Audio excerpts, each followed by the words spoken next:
Ser podcast.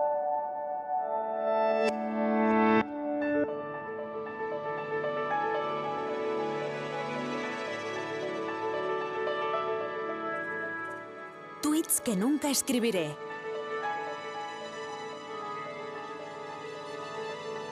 Con José Luis Sastre.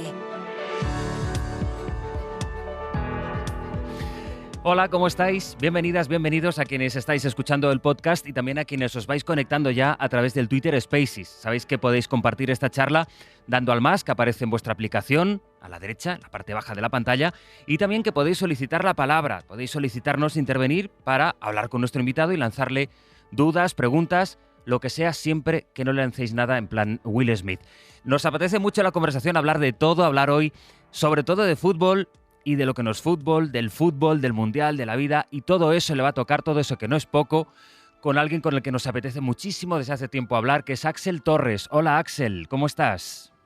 Hola, José Luis, ¿cómo estás? Es un placer para mí, un honor hablar contigo. ¿Qué va? Al revés, sabes que además tenía muchas ganas porque te has dejado enredar. Voy a empezar por el fútbol, pero no sé, te prometo que no sé dónde acabaremos hablando, pero seguro que vamos a compartir un buen rato. Mira, te voy a ser sincero, Axel, y te voy a explicar cómo se fraguó esto. Yo tenía un proceso por el que me gustaría hablar contigo después porque me he ido desenamorando un poco del fútbol. No sé si he sido yo o ha sido el fútbol. Pero verás, el otro día, leyendo la noticia, la crónica en El País el día después de la eliminación de Italia del Mundial, la crónica de Daniel Verdú desde Roma, leí esta frase. Esta vez reina un absurdo que dejará a toda una generación de adolescentes italianos sin recuerdos mundialistas. Y ahí llamé a Robert inmediatamente y mi cabeza pensó en ti. Porque quería preguntarte sobre el vínculo que tiene el fútbol con la vida, con las generaciones de adolescentes, y si eso tú crees que sigue en vigor. Ese vínculo, por ejemplo, tu relación ahora con el fútbol, ¿cómo es, Axel? Bueno, mi relación con el fútbol actual es distinta a como era cuando era niño, eso es evidente. Creo que los recuerdos que tenemos de la infancia siempre son más bellos, más bonitos, más románticos. De hecho, yo te puedo contar que mi primer mundial o mi primer recuerdo de fútbol es el Mundial de Italia 90 y todo el mundo está de acuerdo desde un análisis objetivo, desde un análisis puramente futbolístico, en que fue el peor mundial de la historia. Muchos partidos con empate a cero, muchos partidos aburridos, etcétera, y yo lo recuerdo como una maravilla auténtica. Es decir, para mí fue el mejor mundial. Por ser el primero y por ser el que viví en esa edad, seguramente el Mundial de Italia es el más bonito, y sin embargo la calidad futbolística fue muy baja según casi todo el mundo al que preguntes, que tuviera más conciencia y para ellos no fuera el primero de todos, ¿no? La pregunta Y ahora, entonces, eso me hila con la pregunta, Axel, perdona que te corte, es ¿qué se ha roto? Si a lo mejor hemos sido nosotros que nos hemos roto, nos hemos hecho mayores, o, y hemos visto cuál es la realidad de las cosas, porque yo creo que el dinero estuvo ahí siempre, no sé si como ahora, o se ha roto el fútbol.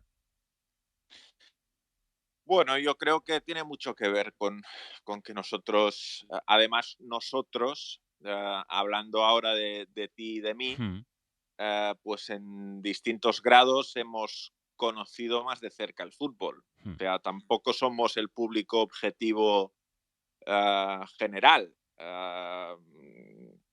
Nos hemos dedicado al periodismo, hemos conocido de cerca cómo funciona el fútbol. Yo incluso me he relacionado mucho con el club de mi ciudad, que es el Sabadell, Mm. y, y por lo tanto, bueno, pues esa visión romántica o esa visión de niño no la puedes tener cuando te acercas tanto, ¿no? Yo creo que es imposible. Aparte que ya si no fuéramos periodistas o si no tuviéramos esa relación tan cercana, también cuando creces, pues pones en valor otras cosas. No puede ser que cuando tienes casi 40 años lo más importante de la vida sea un partido de fútbol, ¿no? Cuando tienes 10, sí, cuando tienes 15 también, y cuando tienes 20 igual también. Pero bueno, creo que eso forma de una evolución natural. Y lo del dinero, evidentemente que siempre ha estado ahí. De hecho, se ha expresado de formas diferentes, pero ha estado ahí. Es decir, hay procesos que son muy nuevos, como que estados compren clubes de fútbol a través de fondos soberanos, fondos de inversión, etcétera, pero la historia del fútbol también ha venido casi siempre marcada por quien ha tenido más dinero, quien ha tenido el presidente más rico, el propietario más rico, pues siempre le ha dado más posibilidades de ganar. Eso es una realidad. Digamos que puede ser que se haya prostituido, que el dinero haya prostituido un poco la idea que teníamos del fútbol, también que estaba condicionada por la edad que tuviéramos, pero sin embargo el fútbol preserva un poco de esa magia, ¿no? Nos pasa en cada Eurocopa, en cada Mundial, por ejemplo, por volver al caso de Italia, basta con ver la reacción, que es un drama nacional, también porque los italianos son en eso muy parecidos a cómo somos los españoles, ¿no? Que lo vivimos todo muy de piel, pero basta con ver la reacción, el drama que supone 2 mundiales sin Italia y cómo reacciona ese país para darte cuenta de que, bueno, sí, quizá el fútbol se está perdiendo un poco de nuestros corazones por lo que le toca al bolsillo y sin embargo cuando ocurren cosas de estas salta la parte más emocional, como si hubiera algo de nuestra relación, aunque le queramos meter un poco de distancia a esa relación, que no nos podemos despegar de lo que significa el fútbol. Y quieras que no, pues es verdad, ya no tienes 10 años y ya no reaccionas como reaccionabas cuando eras un niño chico, pero toca una parte de la emoción que es muy difícil explicar, ¿no? Por eso cuando alguien no siente o no le gusta el fútbol o se intenta distanciar un poco, resulta tan difícil explicarle esta parte que es la que hace que esté vivo, ¿no? Sí, a ver, yo creo que también los mundiales de fútbol a los que te referías ahora Hmm. tienen una parte más romántica, una parte diferente del fútbol de clubes. De entrada, no puede haber fichajes, por lo tanto, digamos que no se puede dar aquello de que un equipo despunte, le fichen todos los jugadores y se vayan a otro. O sea que en cierto modo el poder del dinero para determinar los resultados es menor. De todos modos, es muy evidente que los países más poblados tienen más posibilidades de ganar que los menos poblados y que los países más ricos han invertido en infraestructuras, en calidad de entrenadores, en atraer a buenos técnicos y los más pobres no. Pero sí que hay una capa que lo relaciona más con aquello que haces y no tanto con aquello que compras. Y luego que evidentemente las selecciones nacionales, especialmente mundiales, bueno, pues forman parte de la cultura popular de cada país, especialmente en países como los países mediterráneos. A ver, no es que me guste mucho el cine italiano, pero he visto unas cuantas películas de cine italiano y en muchas de ellas de fondo está lo que está ocurriendo en el fútbol. Es decir, una película que te refleja cómo es la Italia del siglo XX, pues en el 66 te pone la derrota contra Corea del Norte, que fue un drama nacional, y en el 82 te pone cómo ganan en España, ¿no? Y eso lo vive todo el mundo, lo viven todos los espectros de la sociedad. Y evidentemente para los italianos ya no solo son 2 mundiales sin aparecer, es que van a ser 4 sin pasar la primera fase de grupos, Hmm. porque antes de estas 2 eliminaciones, antes de no meterse en el Mundial de Qatar y de no meterse en el de Rusia, cayeron en fase de grupos en Brasil 2014 y cayeron en fase de grupos en Sudáfrica 2010. Desde que ganaron ellos en 2006 en Alemania, no han pasado la fase de grupos. Eso es, bueno, eso son muchísimos años sin jugar partidos decisivos de una Copa del Mundo. Es decir, habrá generaciones que no habrán vivido en su infancia o en su adolescencia incluso a Italia jugando un partido decisivo de un mundial. Ese es el punto que quería compartir contigo. Os recuerdo que estamos en directo en Twitter Spaces y que a todos los que os vais incorporando a la conversación con Axel, que podéis solicitar la palabra para interactuar con él, para debatir de esto. Ahora hablaremos del fútbol, ¿eh? Pero antes quería pasearme un poco por los alrededores del fútbol y por todo su entorno emocional, de lo que creo que a veces hablamos menos o lo damos más por sentado, y hay algo que no sé si el modelo del fútbol o nuestra percepción también con todas las cosas que están ocurriendo en contraste con la realidad, las noticias que damos día a día, que me daba la sensación que se había roto en torno a nuestra mirada del fútbol. Y por eso quería empezar a preguntarle a Axel por ahí, pero ahora iremos derivando al fútbol, así que os invito a que vayáis solicitando la palabra para que entre todos construyamos un debate más amplio. Pero era justo este punto, Axel, que quería que abordáramos, que no sabía cómo, pero ha acabado saliendo, ¿no? De cómo una Eurocopa, un Mundial, como una peli de Sorrentino, como el documental de Maradona, te hablan de un Mundial, de una Eurocopa, por supuesto, pero sobre todo te hablan del mundo, de una manera de entender la vida, ¿no? Y por eso mi pregunta es, ¿qué imagen va a dar el Mundial de Qatar y va a dar el mundo del deporte en general con el próximo Mundial de Qatar de noviembre, que es el que tenemos ahí a la vuelta, con todo lo que implica hacer un Mundial en Qatar? Bueno, está claro que, que hay muchas cosas feas con respecto a la elección, desde la propia elección y el proceso de elección hasta lo que ha ocurrido desde la elección hasta hoy. De lo que ocurre en el país y ya ocurría y se ha puesto el foco ahora porque vamos a celebrar un Mundial de Fútbol ahí, y de lo que ha ocurrido en la propia organización, en la construcción de los estadios, Hmm.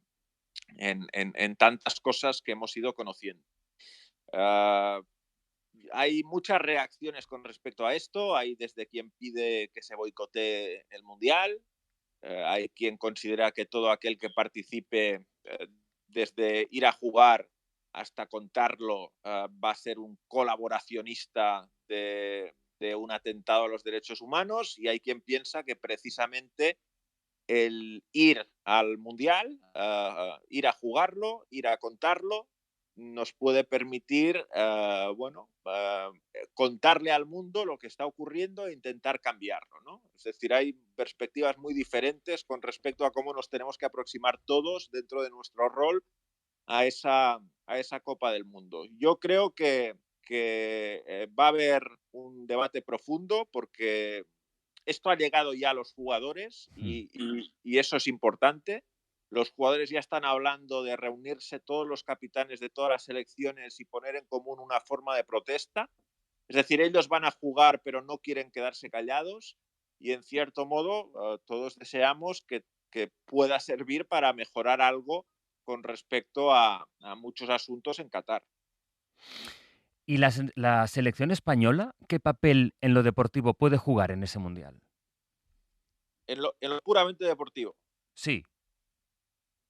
sí, yo creo que un papel similar al que jugó en la Eurocopa, que se quedó muy cerca de la final. De hecho, perdió en semifinales contra el campeón por penaltis y siendo mejor que el Hmm. campeón. O sea que yo creo que es un buen ejemplo, sin olvidar tampoco que otros partidos que en principio son de menor exigencia le han costado más. Yo creo que España tiene un equipo que es capaz de competir contra cualquiera, que incluso contra los rivales fuertes saca la mejor versión de sí misma, porque los rivales fuertes además juegan más abierto, te dejan más espacios, etcétera, arriesgan en la salida de balón, y este equipo español es un equipo muy preparado para robar el balón arriba. Y también es verdad que contra rivales que se encierran o son más defensivos, pues a veces se puede atascar esta selección española. Pero bueno, yo creo que las perspectivas son buenas. Es un equipo muy de autor y un equipo muy bien trabajado por parte del entrenador, más allá de que la sensación que tenemos todos sea de que España ahora mismo no tiene tantos cracks mundiales como efectivamente tenía en 2010 cuando fue campeona.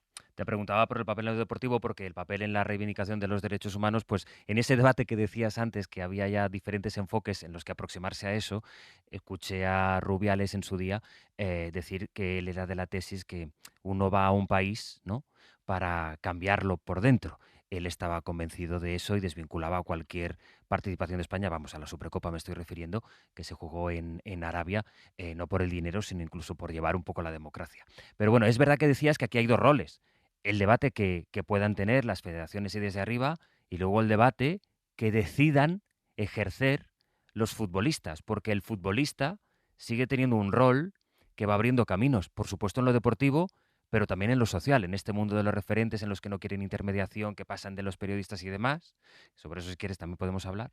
Pero que el jugador aquí tiene que ser consciente de que es también referente en lo bueno y en lo malo, en lo deportivo y en lo que no es deportivo. Lo que no sé es si todo el mundo está decidido a asumir ese papel y especialmente los costes que tiene ese papel. ¿Tú crees que a un jugador le penaliza mucho significarse, comprometerse, voy a decir, bueno, sí, políticamente? A ver, son cuestiones diferentes. Creo que significarse contra el Mundial de Qatar o contra la violación de los derechos humanos en Qatar no le penaliza a nadie, porque es algo en lo que afortunadamente estamos prácticamente todos de acuerdo. Hmm. Claro, significarse políticamente en una cuestión más controvertida, como podría ser en una cuestión de política nacional, de apoyo a un partido, etcétera, sí que le puede penalizar más, por supuesto. Es decir, creo que la reivindicación en Qatar, en este sentido, que se me entienda, es sencilla porque todos queremos que la situación de los derechos humanos en Qatar mejore y todos estamos en contra de que hayan explotado a inmigrantes y nos parece terrible que hayan muerto tantos inmigrantes en la construcción de los estadios. Creo que eso no tiene nada de controvertido, pero si la pregunta va más allá, pues efectivamente pronunciarse políticamente pues sí que tiene consecuencias que pueden ser negativas. Oye, Virginia, que me está ayudando moderando la conversación en el Twitter Spaces y la gente que pide las solicitudes, me escribe un WhatsApp y me dice, Yolanda Díaz quiere hablar. Y le digo, ¿pero cómo va a ser eso? Pero es Yolanda Díaz, alguien que se llama como la vicepresidenta, pero vamos, creo que no es la vicepresidenta. Yolanda, hola. Hola, no, no soy la No ministra eres de la ministra de Trabajo, ¿no? Trabajo. Muy bien. Dime, aquí está Axel para compartir contigo tu duda. Cuéntame. Es que no sé por qué, pero creo que le di sin querer nada más, pero Hombre, lo no me digas siento eso. Pues mira, muchísimo. ya que te hemos pinchado en antena, sobre la conversación que Sí. estabas escuchando, dime tu impresión sobre esa mezcla de... ¿Eres futbolera tú? ¿Eres muy futbolera o no? Bueno, no soy muy futbolera, pero sí que controlo algo, ¿Y algo qué te ha poquito. interesado, Yolanda? ¿Por qué has empezado a escuchar? ¿Qué te interesa? ¿Qué ha generado tu curiosidad?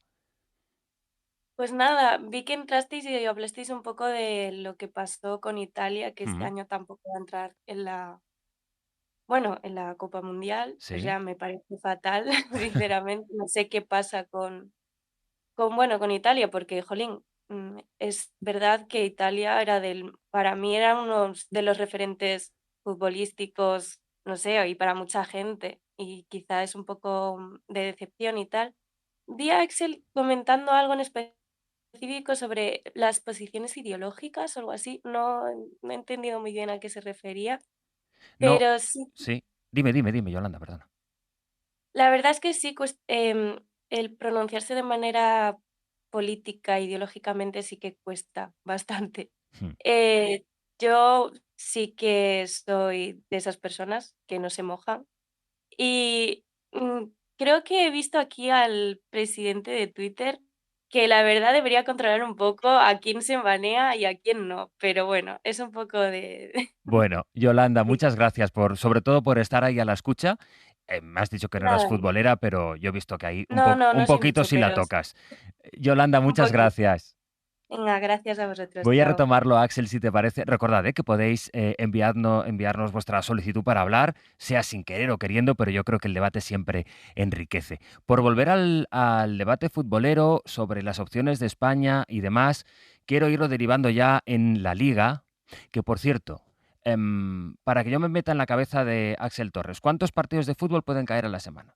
Mira, es que ahora hay un problema que es una solución, como tantas cosas, ¿no? Que parece que viene a arreglarnos la vida y te hace generar dudas. Ahora hay programas informáticos muy buenos que te permiten recuperar partidos en, digamos, resúmenes muy bien hechos de 15, 20 minutos en los que puedes apreciar prácticamente todo lo que necesitas ver de cómo juegan los equipos, etcétera, ¿no? Entonces, eso ha hecho que si antes veíamos los partidos todos enteros y podíamos llegar a ver 20, pues ahora igual a la hora de ver un partido en diferido entero, prefieres aprovechar lo que en una hora y media antes era ver un partido y ahora Ya, ves 5, ¿no? ya. Y igual no se puede hacer tanto el cálculo de cuántos partidos enteros vemos como veíamos antes, pero bueno, caen muchos. Y entonces, en esos que caigan, sean partidos enteros o sean resúmenes, ¿la Liga está tan mal respecto a la Premier? Bueno, la Liga tiene a 3 equipos en cuartos de final de Champions, lo cual es un baremo bastante bueno para saber cómo está. Ah, Yo creo que la Premier League tiene seguramente más equipos superpoderosos, más candidatos a ganar la Champions League. También es verdad que sus partidos la mayoría de veces son más divertidos, tienen un ritmo más frenético, se juega más rápido, se juega de manera menos conservadora, y eso creo que también va con la cultura inglesa, que es de ir mucho hacia adelante en lo Mm. deportivo. Pero en cuanto a la hora de competir, no creo que el fútbol español esté tan mal. Bueno, está pasando un poquito lo que todos intuíamos que podía ocurrir después de Cristiano Ronaldo y de Messi, que yo creo que te falseaba un poco el nivel, es decir, tener a las dos mayores figuras de los últimos 30 años del fútbol, quieras o no, te da muchos más títulos y te da mucho más nivel, pero eso no significa que estructuralmente seas tan superior a los demás. Creo que en España se hacen muchas cosas bien, pero que los equipos españoles ganaran 5 o 6 Copas de Europa consecutivas no era algo lógico, estaba muy relacionado con las figuras que teníamos. No era algo real. Nos pide la palabra Javi. Hola, Javi. ¿Se me oye? Ahora ¿Se me sí, oye? ahora sí. Hola, buenas tardes. A ver, mi primera pregunta era para Axel Torres, Sí. y era sobre si él cree que lo más interesante del presente partido contra España, aparte de ver cómo se va reuniendo el equipo para el Mundial, es ver cómo va a jugar el hijo de Gus Johnson con Islandia, que está en la cantera del Real Madrid. Ujú. Bueno, es un chico que efectivamente es interesante. Yo creo que dijo Luis Enrique, y lo comentó el otro día Bruno en la transmisión, que habían buscado ah, rivales que se parecieran a lo que se puede encontrar España en la fase de grupos del Mundial, es decir, equipos fundamentalmente defensivos. Creo que Luis Enrique había detectado muy bien que lo que le estaba costando a España era enfrentarse a esos bloques tan sólidos, y pidió jugar contra equipos que sabía que iban a defender muy atrás, como Albania y como Islandia. La verdad es que Islandia no se parece prácticamente nada al equipo que nos sorprendió a todos en 2016 y en 2018. La verdad es que están en un momento de depresión muy profunda, con resultados realmente malos, incluso con polémicas alrededor de la selección, y ahora mismo es un equipo en un momento muy bajo. Javi, no sé si tenías otra. Luego, respecto a lo de posicionarse sobre motivos políticos o de Sí. guerra en el tema del fútbol, pienso que sí que influye negativamente, y pondría como ejemplo el caso de Román Zolzuya. En cuanto por posicionarse sobre su Twitter o Instagram, sobre una parte política, guerrillera, hizo que no fichara por un equipo en España, porque votó por el Rayo. Entonces pienso que en ese ejemplo sí que se ve claramente que posicionarse sí que es sabido, o como por ejemplo, creo que fue Salva Ballesta, que no pudo fichar por el Celta de Vigo como entrenador por su patriotismo, y entonces Bueno, pienso que sí que... muy bien, pues ahí queda recogida tu opinión. Gracias, Javi. Ahí en todo esto, y antes lo decía Axel, hay asuntos en los que es más, bueno, fácil, creo que es la expresión que utilizabas entre muchas comillas, ¿eh? Efectivamente, hay asuntos en los que es más fácil y otros en los que es más difícil. Yo creo que la defensa de la democracia es un asunto fácil para todo el mundo. Facilísimo. Víctor, hola. Hola, Muy Víctor. buenas, Hola. ¿qué tal, queridos? Pues aquí escuchando, porque yo soy nada aficionado al fútbol, Mira, pero muy aficionado a todos los programas deportivos. mira. Es algo, Oye, es ¿y algo eso cómo curioso. es? Pues me apasionan, no lo sé, no tiene una explicación lógica, es el ritmo, es el todo, pero soy un fanático de los programas ¿Ves qué bien? deportivos. Oye, Pero y alguien que es fan de los programas deportivos, pero no le gusta mucho el deporte y que tiene aquí a una de las eminencias a tiro a la que poder preguntarle, ¿qué le preguntaría a Axel Torres? pues sí, efectivamente, mira, yo tuve la oportunidad de entrevistar a Stoichkov, juraría que fue en 2007, Sí. que yo estaba trabajando en Galicia, y él estaba entrenando al Celta de Vigo. Fue 2000, estoy casi seguro que fue 2007, tal vez 2008, no lo sé, que me corrija Axel. si estaba ya el señor Stoichkov en aquella época, yo juraría que fue en 2007. Y le hicimos una entrevista por encargo, que ya como os he dicho yo, mi relación, sobre todo profesional, nada que ver con fútbol. Yo cubría tribunales en Galicia. Pero bueno, fui hasta allí y me dijo, el fútbol ha perdido a los futbolistas. Dijo un taco, dijo, estos cabrones se van a casa oliendo a colonia. Un futbolista no puede oler a colonia al acabar un partido. Hombre, tampoco sería eso, ¿no? Y entonces, bueno, conocéis al personaje. Sí, A mí me llamó sí, muchísimo la atención. sí. Me quedé con eso. Me dice, no puede eso, digo, un futbolista tal. Y sobre todo, ahora se dedican a otras cosas que el fútbol. Si tú eres futbolista, solo fútbol, solo fútbol. Digo, muy bien.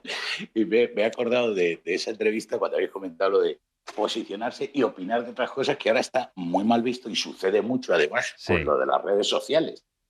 El continuo arde en las redes por un comentario de tal, por una foto de cual. Entonces, bueno, pues debe primar la libertad de expresión. No creo que tu carrera se deba arruinar por tomar una u otra posición, No pero sí es parece. cierto. Pues, Víctor, te agradezco mucho que nos hayas solicitado la palabra y sobre todo que escuches, ¿eh? Enhorabuena por el espacio. Gracias. Bueno, oye, no sé si tenéis, José Luis, un horario concreto. Porque La de vez verdad en que cuando estamos de obra y entonces vamos probando sitio. Y reitero, ahora tenemos un huequecito a la enhorabuena. 1, pues a la 1. Enhorabuena. Lo Venga, reitero. gracias. Y sobre esto de que el fútbol ha perdido a los futbolistas, pues hombre, Axel, no sé qué decirte, pero antes de que jugara Stoichkov, Cruyff ya anunciaba pinturas Bruguer. O sea que esto lo hemos tenido siempre. Sí, sí. A ver, yo creo que esa frase hace más referencia a que el futbolista está más pendiente de su imagen, seguramente, está más pendiente de la moda, de comprar coches caros, etcétera, que de jugar, ¿no? Que es algo que muchos entrenadores de la vieja escuela pues sí han opinado. Pero bueno, los futbolistas siguen siendo los protagonistas del juego, eso es evidente, y la gente quiere ver a los futbolistas, e incluso te diría que los futbolistas en este nuevo mundo global determinan muchas veces a qué equipos se apoya. Entre el público, digamos que no es el público de toda la vida, de seguir a su equipo, etcétera, sino de los nuevos mercados que se están abriendo en el negocio del fútbol. Hay mucha gente que en su país no tiene referentes, que no tiene grandes equipos a los que seguir, que sigue campeonatos foráneos y que seguramente elige el equipo al que seguir en función de qué jugador le gusta y qué jugador juega en ese equipo. Te voy a hacer 3 últimas, Axel. Las 2 últimas son más difíciles que la primera. Verás, la primera es que me cuentes en qué andas ahora porque, atención, Axel está preparando un podcast. Sí, estamos preparando un podcast. Va a ser un podcast sobre fútbol británico. Solo británico, ¿eh?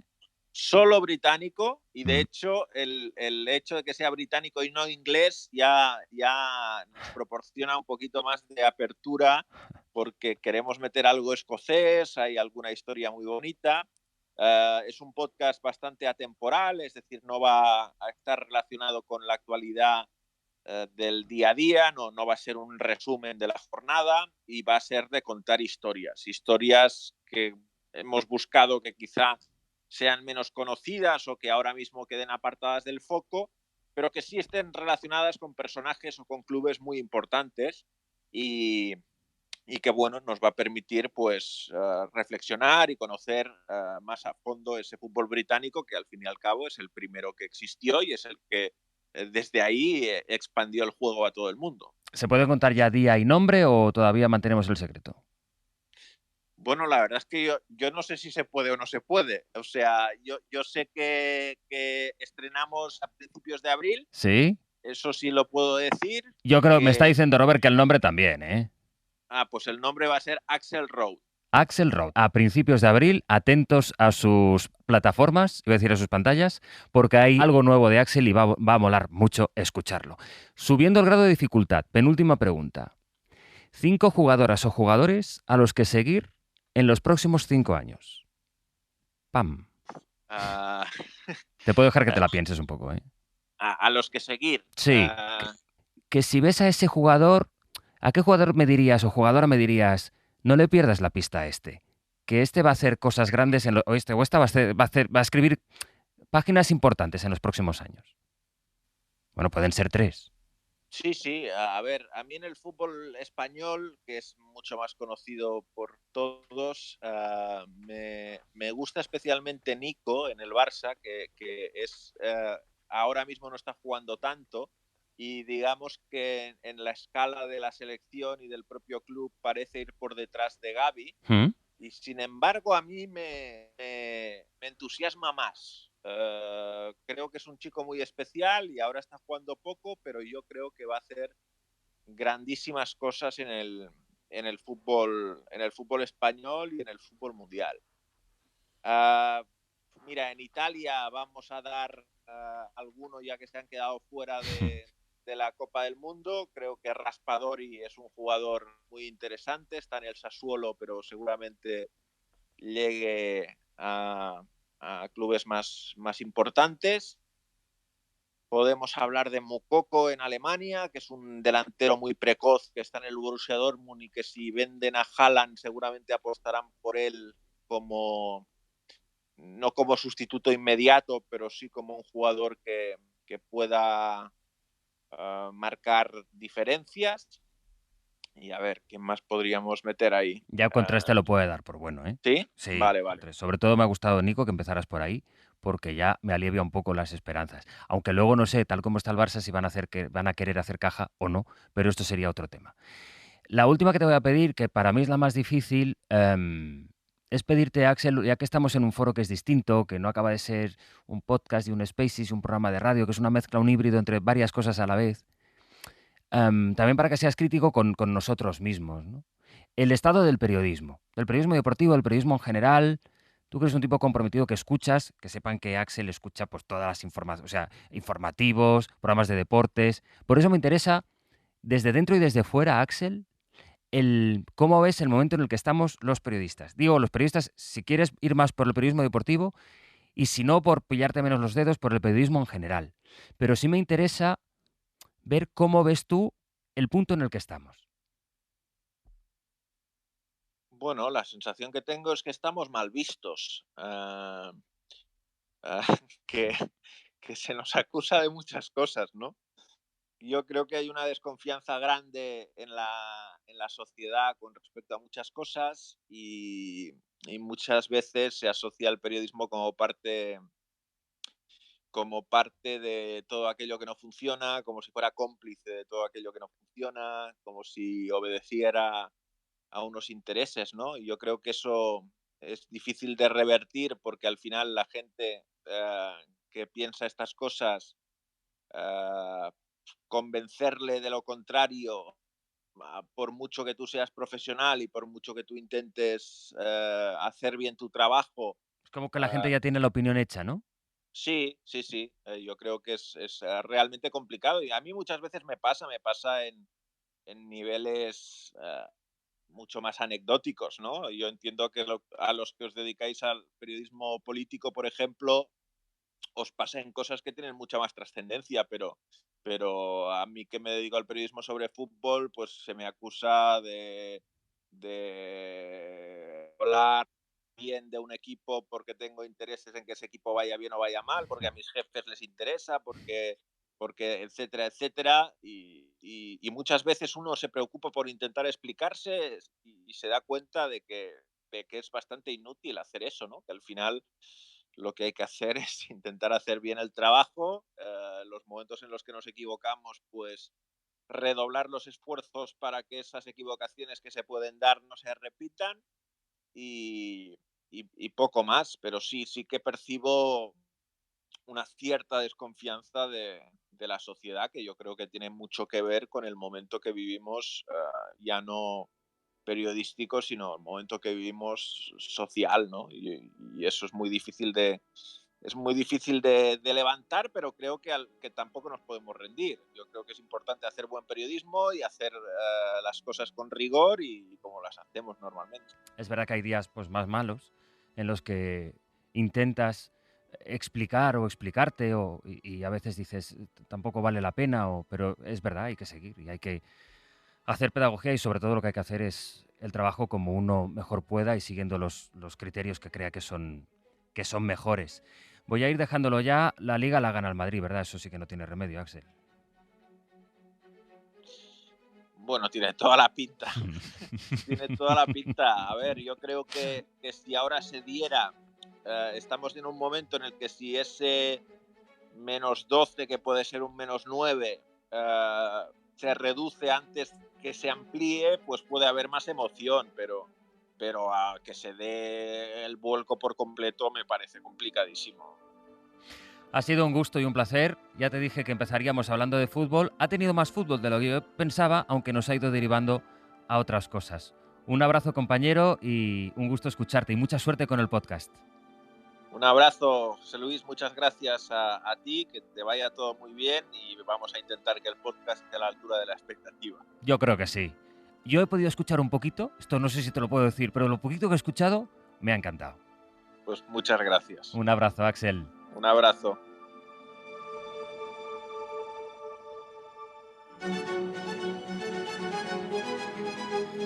Lo dejamos aquí, gracias por escucharnos a través del podcast del Twitter Spaces.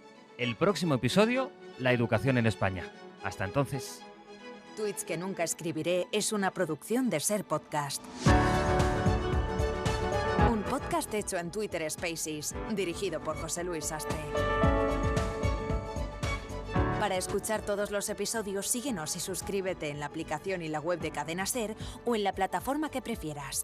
Apple Podcast, Spotify, iVoox, Google Podcast, Amazon Music o YouTube.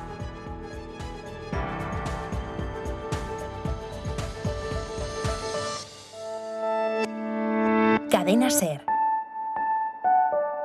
La radio.